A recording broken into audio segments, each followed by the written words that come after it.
બીજા મુદ્દાની વાત કરી તો ગાંધીનગરમાં દૂષિત પાણીને કારણે ટાઇફોઇડ જેવો રોગ ફાટી નીકળતા દૂષિત પાણીનો મુદ્દો ફરી એકવાર ધ્યાને આવ્યો છે.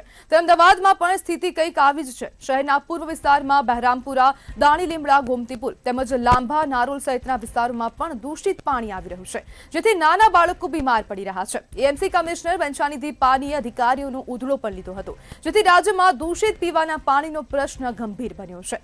નાગરિકો આક્ષેપ કરી રહ્યા છે કે સરકાર શુદ્ધ પાણી પૂરું પાડવામાં નિષ્ફળ ગઈ છે, જેની પાછળ મુખ્ય કારણ જૂની પાઇપલાઇનો, યોગ્ય ફિલ્ટરેશનની અછત અને દેખરેખના અભાવે દૂષિત પાણી પહોંચે છે, જેના કારણે અનેક બીમારીઓ ફેલાઈ રહી છે.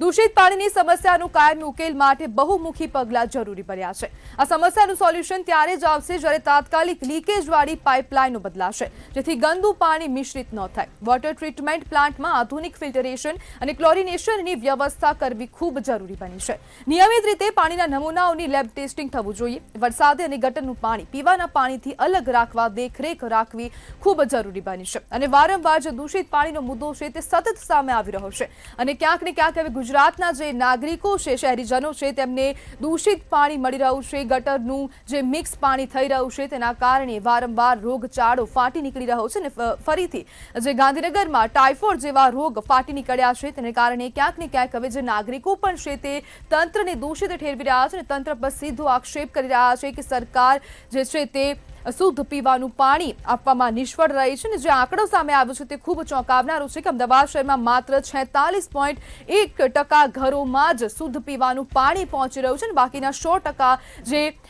જે ઘરો છે તેમને પીવાનું પાણી નથી મળી રહ્યું. તેને લઈને પણ તંત્રની સામે અનેક પ્રશ્નો ઉભા થઈ રહ્યા છે કે પાણીની સમસ્યાથી પૂર્વ ઝોનના જે એડિશનલ અધિકારી છે તેમને પણ શોકોઝ નોટિસ પાઠવવામાં આવી છે. હવે જે મ્યુનિસિપલ કમિશનર છે અમદાવાદના તે પણ આકરા પાણીએ જોવા મળી રહ્યા છે. અધિકારીઓનો ઉધડો લઈ રહ્યા છે, પરંતુ સવાલ ત્યાં એ જ ઉભો થઈ રહ્યો છે કે શું ઉધડું લેવું માત્ર સમસ્યાનું નિરાકરણ છે? ક્યાં સુધી તમે અધિકારીઓને ખખડાવતા રહેશો? ક્યાં સુધી અધિકારીઓ જે નાગરિકોને જે બેઝિક સુવિધા આપવાની હોય તે ન આપી રહ્યા હોય, અને તેને લઈને તમે કેમ હવે તેમની સામે ઉચ્ચ ધોરણની કાર્યવાહી નથી કરી રહ્યા? કેમ તમે મૌન ધારણ કરીને બેઠા છો? જ્યારે મોટા પ્રમાણમાં જ્યારે રોગચાળો ફાટી નીકળી રહ્યો છે ત્યારે જ કેમ પગલાં લેવામાં આવે છે? ત્યારે જ કેમ અધિકારીઓની સામે લાખ કરવામાં આવે છે?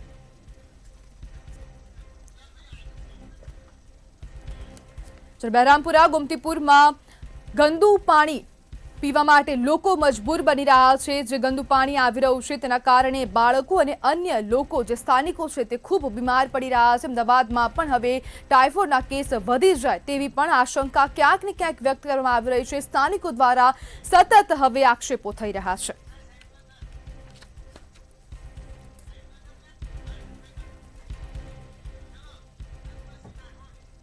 આપણી સાથે સામાજિક અગ્રણી સંતોષસિંહ રાઠોડ જોડાઈ ગયા છે. સંતોષભાઈ, અમદાવાદના નાગરિકો ઝેર સમાન પાણી પી રહ્યા છે, શું કહેશો?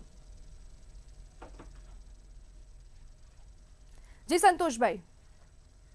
જી નમસ્કાર.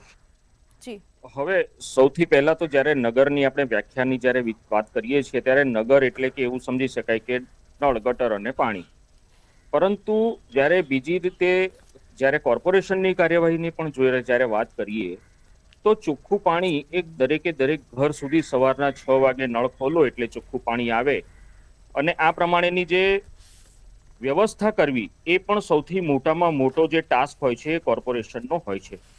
કારણ કે અમદાવાદની જ્યારે વાત કરવામાં આવે તો 65 લાખથી પણ વધારે વસ્તી, અને આ તમામ વસ્તીઓને WHO ના માનક ધોરણો પ્રમાણે 150 લીટર કરતાં વધુ દરેક વ્યક્તિ દીઠ પાણી પહોંચે આ પ્રમાણેની વ્યવસ્થા કોર્પોરેશન દ્વારા કરવામાં આવે છે.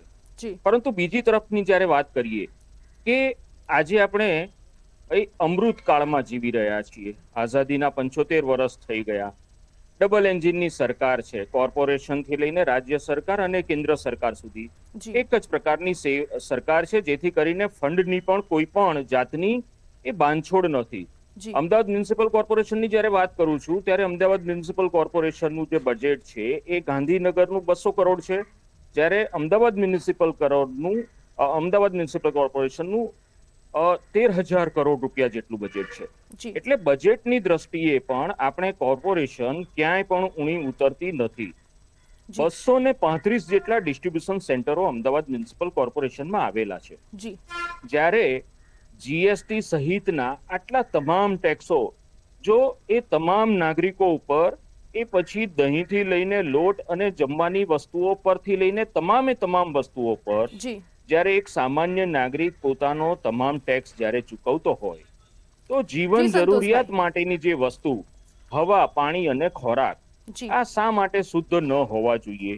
જી આપને વાત કરું કે જ્યારે આપણે પાણીની અત્યારે વાત કરી રહ્યા છીએ, 2 દિવસ પહેલા હાઈકોર્ટમાં એક પિટિશન AQI ના સંદર્ભે ટાંકવામાં આવી હતી, જી પરંતુ આ હાઈકોર્ટમાં સંતોષભાઈ, જે સમયના petition અભાવે જે આપને ટાંકવામાં અટકાવવા માંગીશ. જોડાવા બદલ આપનો આભાર.